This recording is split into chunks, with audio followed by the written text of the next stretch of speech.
Howdy everybody. So today we're going to look at a recent trend I've seen in some firearms, which is the miniature 1911, usually chambered in .380. So we've got Rock Island came out now with the Baby Rock. We've got a Browning version. Colt's bringing back, I believe, the Mustang. You got Kimber. Oh, I keep going. Sig with the P238. Seems everybody's trying to make a little 1911 styled miniature .380, but I have one here that I've had for a while, and this has been around in some form or another since 1936, and it's the Llama IIIA. It was manufactured up till about 2003. So let's take a look at this old one. Hey everybody, so here's what we're looking at today. This is the Llama model 380 and caliber .380. So the 3A, like we see here in this version, started in about 1975. Before this you had 3As that were a lock breech design, and this is a blowback design. Before that you had the Model 3, which goes all the way back to the 30s. But this general form has been around since about 36, and since 75 has been this model. They manufactured this up until 1996 as the 3A or Especial, and then it became the Mini Max or Micro Max, or sorry, Micro Max it was. Mini Max is a different model. So this became the Micro Max after that, and was discontinued when Llama went bankrupt in the early 2000s. So this gun had a rather long lifespan. It's had some issues over the years, depending on the years that it was manufactured. If Llama had money issues like a lot of your other Spanish manufacturers, sometimes their quality control went down, sometimes they went up. So originally this gun would have come with plastic grips. These are bone. They were on it when I bought the pistol, so these are aftermarket grips that somebody had made for it.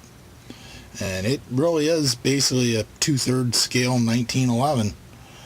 So it basically functions the same way. Take her out here. We'll back the camera out a little bit here. But it functions the same as a 1911. You've got grip safety here. It is single action only with the half cock notch and full cock. As a manual safety, which this more modern version has a rather nice manual safety. Here, it's definitely got a good engagement, disengagement. It's got an extended kind of slide stop on it here, which is kind of nice. Pull it back. There. It's blowback only. So without the older lock breech designs were fairly easy to rack than this. This is kind of a bear to rack with it being a blowback gun. Well, it fires from a 7-round box magazine that looks very 1911-ish. Unlike a lot of the counterpart Spanish guns, this actually does not have a magazine safety, and the magazines will drop free on this. The grip is very skinny. If you have small hands, you would probably appreciate it. My hands are actually, it's very small for my hands. My fingers wrap almost the whole way around it, and I can get too much finger on that grip. I have to kind of back my finger out a little bit here. The trigger is very nice. It breaks probably about 6 or 7 pounds. It's not the lightest 1911 style trigger, but you got a little bit of take up, and then hit a wall, and then you see that little bit of creep there, and it breaks. So reset is going to be very short. I don't know if I can even get it on here, but there it is, and it is audible, and you can feel it reset. The early models of this gun were more like this, without a rib up here, or this type of rib right here is a later model gun, and in between they had a rib that kind of was, I don't want to say, had kind of holes through it here, kind of lightning cuts through the rib. So most of them all have the rib except for the very early models. Now it disassembles very much like a 1911. So I'm going to bring the slide back here. You can see has a bushing. Should have a witness mark somewhere on it. Not really. So we'll let it go. So the first thing we're going to do is take the barrel bushing off. Now I want to warn you on this, taking the barrel bushing off is because this is a blowback gun, this is under a lot of spring pressure when you take the bushing off of this. So, like that. It will pop off if you are not careful when you take the bushing off. And our recoil spring comes out. So, and bring the gun back to here. You can see the little hole where the slide release comes out, and it all comes off the front. And the barrel comes out the front here. Now you notice this does not have the swinging link like a 1911 or the locks on the breech like a 1911 because this is a blowback gun.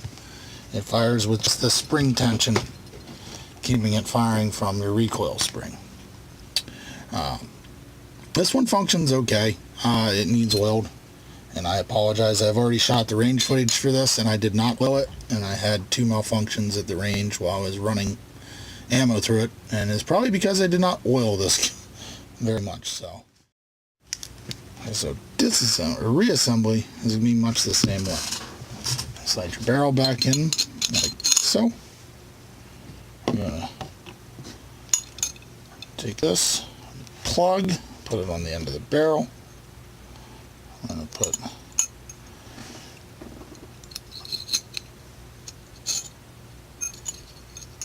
our guide rod back in here. If we can get it to go back. Oop. Point of order. If you put it back together backwards, it won't go back in. Ha ha ha. So. There we go there. Get the breech plug in here right. And there we have it. Right like this. And that is back together there. So now if you want it together like so. There we go. Now we can get our slide stop back in. And back to where it goes. Careful not to get an idiot scratch, just like in 1911. There you have it. Put this back forward. Now, the fun part is getting the barrel bushing back on. Since this is blowback and has a very heavy recoil spring, this can be a real treat sometimes getting this barrel bushing back in. So, line it up like so. And then we have to depress the breech plug. Hold on a sec. Here, now we should be able to get the line up. See, there's a little mark right there. That has to slide in to the groove here. It will not work. Can't get it to slide in.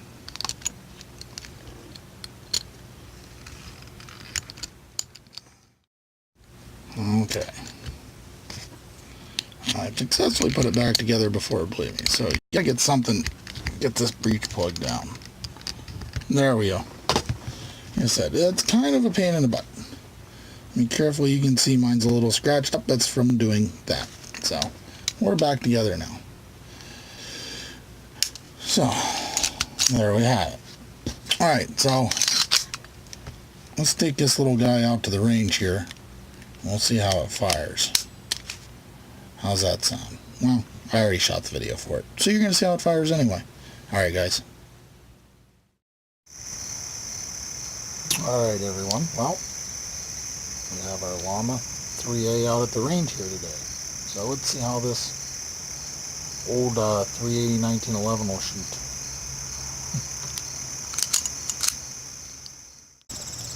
First magazine.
First mag seemed to be grouping a little low, so we're going to try and group it a little bit and aim a little higher.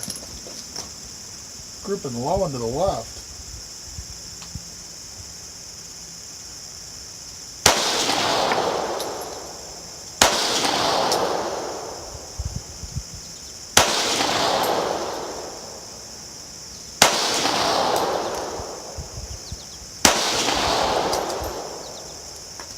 I must be flinching or something. Alright, well, we're going to try this this first target again here and see how it does. I don't know if this is me or the gun shooting this way.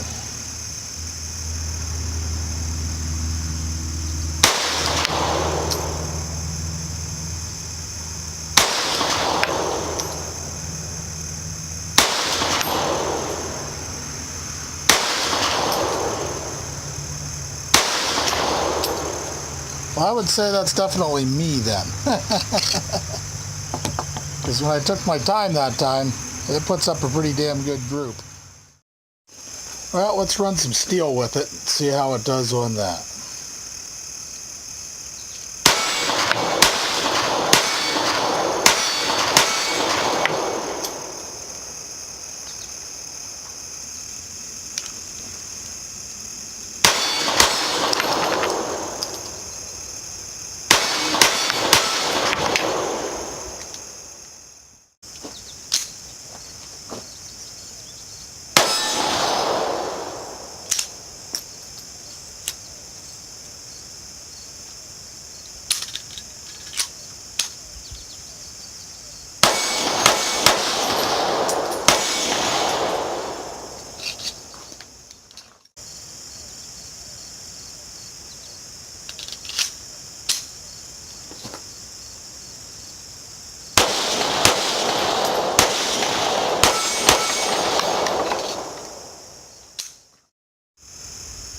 And if you can see, here's one of the problems with this gun. Kind of like a lot of older 1911s or anything else, is hammer bite. Ouch. Okay, so a final thought or two on this little guy here. Saw at the range it did have its issues, but that is because I did not oil this before I took it to the range at all, and it was dry as a bone. Usually it doesn't run that bad. It has a malfunction every once in a while.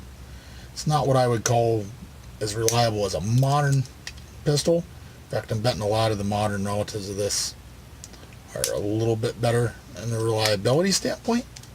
But it's a 1911 design basically, so you got to run it lubed. It doesn't work if you don't lube it. That's just the way it is. As far as shooting it and accuracy, well, when I took my time, it's plenty accurate. I don't think the accuracy issues that I had were anything to do with this gun. I think it was my crappy shooting, to tell you honestly. Sights are minimal. You guys can see it here. We're up there. They're just basic kind of 1911 combat sights. Although the blade is very fine and it's easy to pick it up. But some dots or maybe even just a little paint on this front sight would really help it out a bunch. Especially aiming at a target that's black or shooting in lower light. As far as carrying this gun, I've never carried this gun. I just always wanted one because I thought they were cool looking little baby 1911s. Suppose if you tested it out with some hollow points, you could carry it. This has had issues feeding hollow points before, but I've never done anything to correct it. If you polish a feed ramp or something, it may feed just fine. I would try something maybe like the critical defense from Hornady with the polymer tip that helps feeding. It would probably feed those. I don't know. I just have better options than what I have for a carry gun, and I never saw the need to carry it. So that was my little look at the Llama IIIA. These used to be very cheap. I mean, I picked this one up for like $225 several years ago. Now the prices on these are kind of creeping up, probably because this type of pistol is more popular now. So they're in the probably $300 to $350 range for one of these. I would say go maybe with the Baby Rock if you want something that's going to be reliable, but The fit and finish on these guys is very nice. You're not going to have a lot of aftermarket support. The company's been out of business for well over a decade now. So, but if you can pick one up cheap at a gun show or something, give it a try. I mean, it's a fun little gun to shoot. Very little recoil, very pleasant to shoot. Bite the hell out of your hand if you got fat hands like I do, because the beaver tail is not very big. But other than that, I think it's a fine gun. So I hope you enjoyed this little video on the Llama IIIA. This is one, I saw these in gun rags when I was a kid and in Gun Digest, and I always wanted one of the little things because I thought they were neat. And I picked one up a couple years ago, and it's just a fun toy to take to the range to play with for me. So you guys have a good afternoon, and thank you for watching, and we'll be back again with some more videos. Thank you.